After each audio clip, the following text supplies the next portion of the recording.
भगवान को प्राप्त करने का एक ही मार्ग है, वो है भक्ति, जिसे सत्संग के बिना प्राप्त नहीं किया जा सकता है।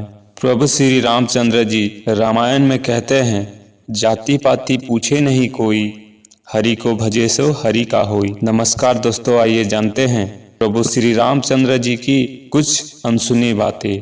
जब भगवान राम वनवास काल में भिल्ली के पास जाते हैं तो भिल्ली की भक्ति से प्रसन्न होकर के, भिल्ली की वाइब्रेशन से प्रसन्न होकर के उसके झूठे बेरों को स्वीकार करते हैं।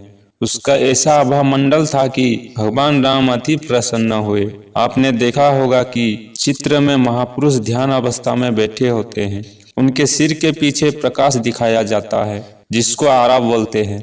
वो उनका आभामंडल है जो हमारे ध्यान करने का स्थान है। वैसे ही भिल्ली का भी आभामंडल भक्ति का आभामंडल था और प्रभु राम उसके पास जाते हैं। भिल्ली से कहते हैं कि भिल्ली, मेरा जाति पाति से कोई नाता नहीं है, मेरा सांसारिक चीजों से कोई नाता नहीं है, मेरा भक्ति से नाता है, मेरा स्पिरिचुअल से नाता है। जब यह बात प्रभु श्री राम ने कही तो भिल्ली अति प्रसन्न हो गई। भिल्ली को पता चल गया कि बाहरी चीजों को प्रभु देखने वाले नहीं है, प्रभु भक्ति को देखते हैं। प्रभु तो अंतरात्मा को देखते हैं, श्रद्धा को देखते हैं। भगवान राम ने नवदा भक्ति में भिल्ली से कहा कि 9 प्रकार की भक्तियां में मेरी पहली भक्ति है संतों का सानिध्य प्राप्त करना। संतों के सानिध्य से हमें प्रभु की चर्चा, गुरु महाराज जी की महिमा सुनने को मिलेगी। एक पॉजिटिव थिंकिंग, सकारात्मक विचार का प्रोसेस क्रम चालू होगा। प्रभु श्री रामचंद्र जी कहते हैं, प्रथम भक्ति संतों का संग, दूसरी रति मम कथा प्रसंगा।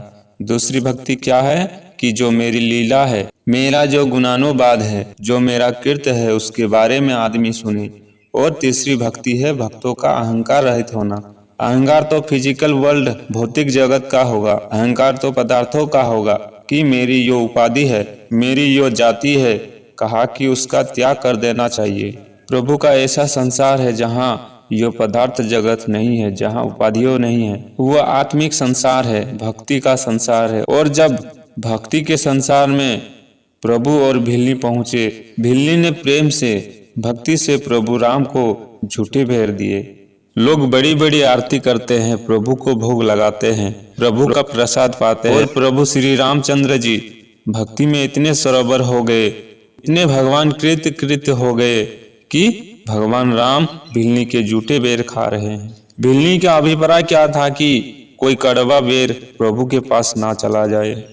भगवान राम ने उसमें भेद नहीं समझा, अर्थात भिल्ली की आत्मा प्रभु राम की आत्मा एक हो गई।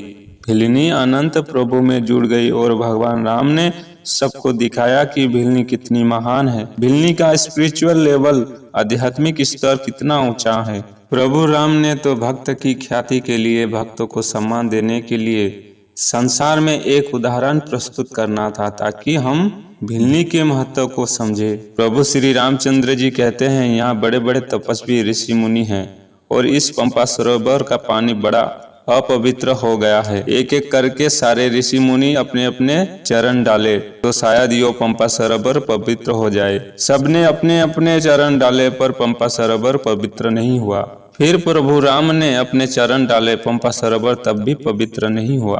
प्रभु ने तो अपने भक्तों को ख्याति देनी थी, सम्मान देना था। उन्होंने तो संसार के लिए उदाहरण प्रस्तुत करना था ताकि हम भिल्ली के महत्व को समझे कि एक छोटा नीच जाति का व्यक्ति, एक निम्न व्यक्ति भी अगर भक्ति को, स्पिरिचुअलिटी को प्राप्त कर ले तो वो पंपा सरोवर को भी पवित्र कर सकता है। जिस काम को ऋषि मुनि नहीं कर सके उस काम को भिल्ली ने करके दिखाया। प्रभु श्री रामचंद्र जी हंस करके कहने लगे कि भिल्ली, अब तुम ही बची हो, तुम भी अपने चरण इस सरोवर में डालो।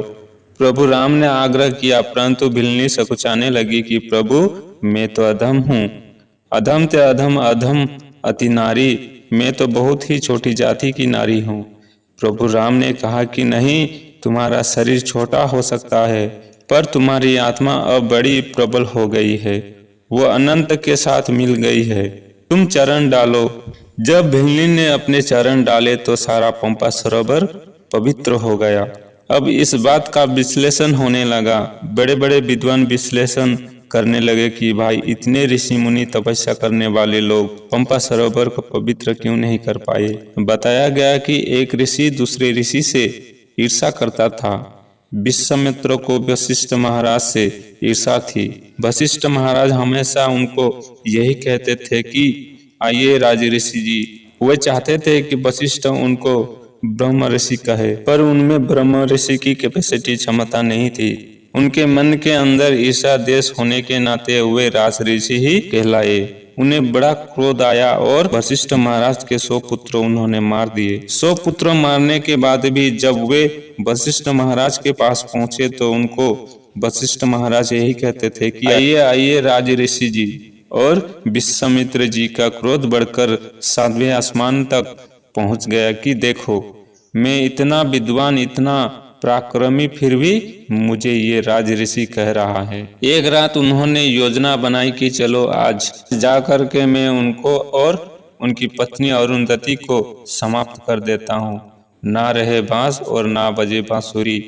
वे पहुंचे वहां रात्रि को झोपड़ी के पीछे खुली कटार लेकर छिपकर बैठ गए और समय की प्रतीक्षा करने लगे कि अचानक महसूस किया कि अंदर वार्तालाप हो रही है। वशिष्ठ महाराज और अरुंधति का आपस में वार्तालाप हो रहा था। अरुंधति पूछती है कि महाराज, कितना सुंदर चंद्रमा आकाश में निकला हुआ है। रात्रि के अंधकार में इस पूर्णमासी के चंद्रमा का चारों तरफ प्रकाश चमक रहा है। वशिष्ठ महाराज कहते हैं कि अरुंधति, यो तो कुछ भी नहीं है, इससे भी ज्यादा प्रकाशित हमारे विश्वामित्र जी हैं। उनका तप देखिए, उनका योग देखिए, वे संसार में चमक रहे हैं, सूर्य की तरह अंधकार को दूर कर रहे हैं। विश्वामित्र झोपड़ी के पीछे छिपकर सारी बातें सुन रहे हैं कि विश्वामित्र को देखो, वे दूसरे सूर्य के समान हैं। सारे संसार के अंदर उनकी कांति फैली हुई है, उनका तेज फैला हुआ है। उनकी आत्मा उनको झिझोड़ने लगी कि देखो, जिस व्यक्ति को तू मारने जा रहा है और वो व्यक्ति तेरे बारे में यो कह रहा है। उनके मन में बड़ी ग्लानि पैदा हुई। उन्होंने कटार को फेंका और वशिष्ठ जी के आगे